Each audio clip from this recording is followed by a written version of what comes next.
मृत्यु के देव महादेव की नगरी काशी और सहस्त्र वर्षों से हिंदुओं की आस्था का पर्याय पवित्र स्वयंभू ज्योतिर्लिंग विश्वनाथ, जिसकी आक्रांताओं से रक्षा के लिए आम जन सदियों तक संघर्ष करता रहा।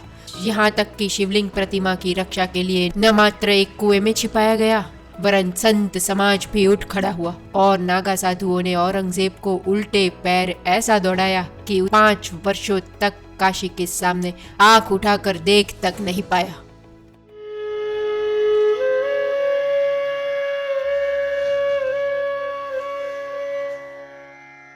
काशी स्वयं भगवान शिव के त्रिशूल पर खड़ी विश्व की प्राचीनतम नगरी। वैदिक पौराणिक शास्त्रों के अनुसार भी ईसा पूर्व 9वीं सदी में भी काशी का एक सुस्थापित नगरी के रूप में उल्लेख है और पुरातत्व के अनुसार भी अविमुक्तेश्वर विश्वनाथ मंदिर के कई शैव प्रतीक 1ली सदी ईसा पूर्व तथा 4ठी व 6ठी सदी के पाए गए हैं। न मात्र शैव वरन वैष्णव, जैन, बौद्ध आदि के लिए भी आस्था का केंद्र काशी। 7वीं सदी में एक चीनी प्रवासी येन सांग ने अपने संस्मरणों में वाराणसी और काशी विश्वनाथ मंदिर की भव्यता का वर्णन भी किया है और विदेशी मुसलमान आक्रांताओं के विध्वंस व लूटपाट का भी। यह पावन, प्राचीन, भव्य व समृद्ध नगरी काशी आक्रांताओं की विनाशकारी विकृत मानसिकता का भोग बनती रही। वर्ष 1033 काशी पर महमूद गजनवी के बेटे अहमद निहालतगीन का प्रथम आक्रमण। बाप के संस्कारों को दोहराया गया, लूटपाट चली। दूसरे ही वर्ष गजनवी के भांजे ने सेनापति अफजल अलवी के नेतृत्व में आक्रमण किया, परंतु इस बार गढ़वाल राजा ने एक भयंकर युद्ध में उसका सफाया कर दिया। राजा ने उनके साथ आई कई महिलाएं और बच्चों को आश्रय दिया और वह स्थान आज भी अलवीपुर से जाना जाता है। उनके लिए एक मस्जिद भी बनवाई गई, मस्जिद एक गंज ए शाहिदान। और बाद में गढ़वालों ने उन आक्रमणों से निपटने के लिए अपनी राजधानी को कन्नौज से वाराणसी किया और आवश्यक धन के लिए तुर्क कर भी लागू किया ताकि उन लुटेरों का सामना किया जा सके।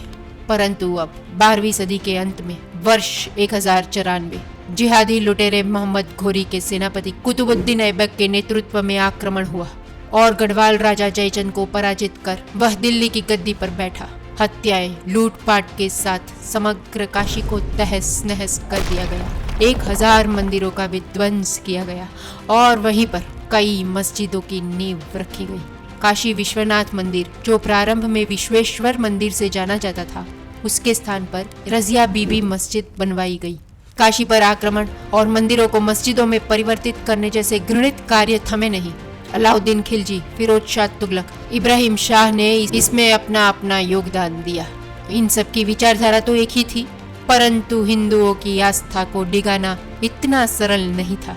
हिंदू तो खंडित प्रतिमाओं और मंदिरों के अवशेषों तक की पूजा करते रहे और अनेकों आक्रमणों के बीच भी बार बार किसी तरह मंदिर का जीर्णोद्धार करते रहे।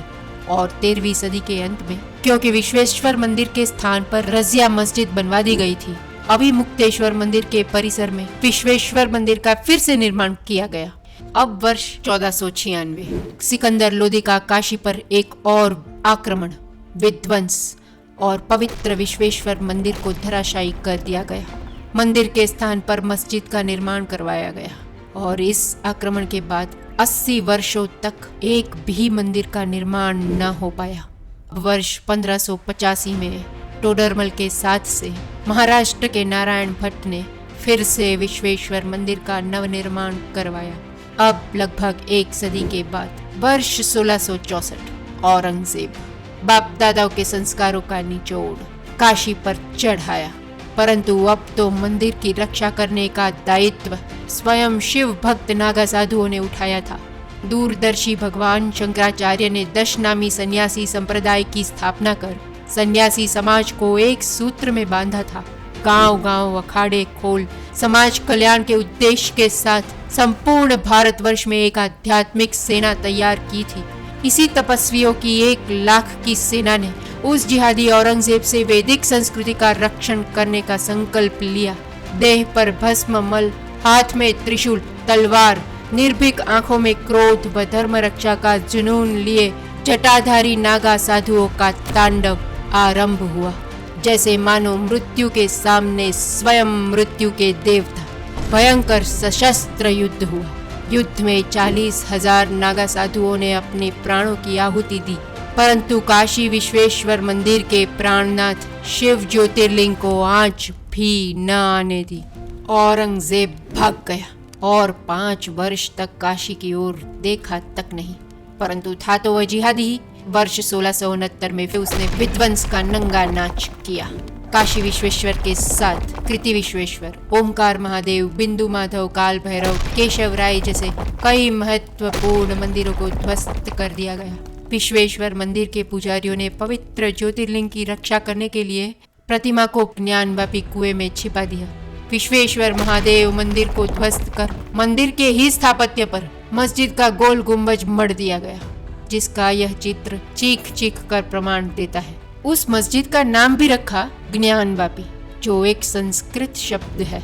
ज्ञानवापी जिसका अर्थ होता है ज्ञान का कुआं, और यह जलाशय मंदिर परिसर में आज भी है।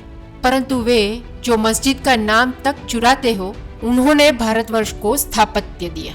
हालांकि ऐसे या इसके समकक्ष कोई भी स्थापत्य वे जहाँ से आए थे वहाँ एक भी नहीं पाए जाते। यह सब उपकार उन्होंने भारतवर्ष पर ही किए। खैर, इस विध्वंस के कुछ समय बाद लिंग प्रतिमा को ज्ञानवापी कुएं के दक्षिण में किसी के ध्यान में न आए वैसे अनिर्दिष्ट स्थान पर स्थापित किया गया। कहा जाता है कि रेवा के राजा भव सिंह और अनिरुद्ध सिंह, उदयपुर के महाराजा जसवंत सिंह दर्शन हेतु काशी पधारे थे। उदयपुर के राजा जवान सिंह और संग्राम सिंह ने भी ज्योतिर्लिंग की उपासना की थी। मराठा पेशवा व अमर के सवाई जयसिंह ने मंदिर के पुनः निर्माण के लिए हर संभव प्रयास किए। इंदौर के मल्हार राव होलकर ने मंदिर निर्माण की रूपरेखा दी और उनकी पुत्र वधू अहल्याबाई होलकर ने वर्ष 1777 में वहीं ज्ञानवापी मस्जिद के दक्षिण में शिवलिंग के ऊपर एक मंदिर का निर्माण करवाया, जो आज काशी विश्वनाथ महादेव से जाना जाता है। और वर्ष 1839 में राजा रणजीत सिंह ने मंदिर के शिखर को सोने से मढ़वाया। सदियों के निरंतर संघर्षों के बाद हिंदुओं को अपने महादेव के दर्शन के लिए एक स्थान मिला था, परंतु आज भी बटा हुआ ज्योतिर्लिंग को आज भी हम मूल स्थान पर स्थापित नहीं कर पाए। हिंदुओं की नैसर्गिक भूमि पर हिंदू बहुसंख्यक राष्ट्र में विश्व की प्राचीनतम संस्कृति के प्राचीनतम दिव्य भव्य मंदिर परिसर की वह दैवी ऊर्जा का अनुभव और हिंदुओं की आस्था व श्रद्धा को क्या हम मात्र एक आशा बनाकर रह जाने दे सकते हैं, और वह भी मतांध लुटेरों के आक्रमणों के फलस्वरूप?